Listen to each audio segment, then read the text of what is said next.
All right, Shane, let us know what you got going on right now. Well, we have got a really good one today. This is some brand new technology. This is the very first time I've played with. We've got a 2013 Dodge Dart with a 2-liter turbocharged engine in it.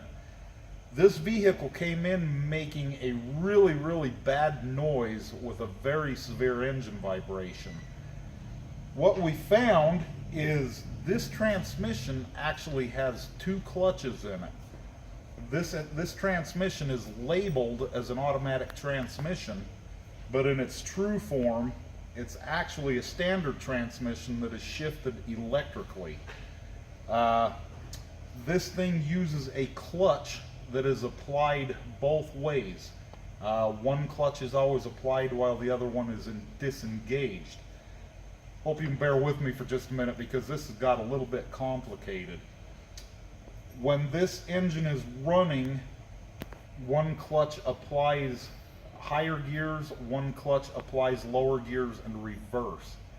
Took us a little bit to figure out how it works. This bearing right here is actually what failed in the transmission. With this bearing failure, it lets this entire clutch assembly kind of vibrate inside the bell housing of the transmission. As you can see here, it did do some damage to the actual case in the transmission that we'll have to clean up. You can see right here, this is the back pressure plate, the back clutch disc, and then there's an intermediate kind of a I don't know what you'd technically call this, but this is what both clutch discs ride on.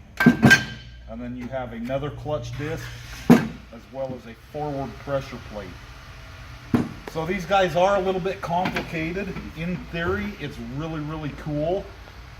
So hopefully we can get this little guy set up and figured out. There is some setup I've got to learn on it.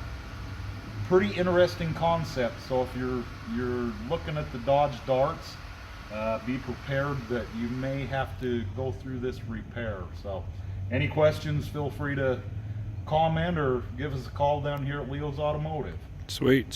So the symptoms on this one was a severe, obviously it wouldn't work, and severe shaking and vibration and a lot of noise. And it's a very repairable car.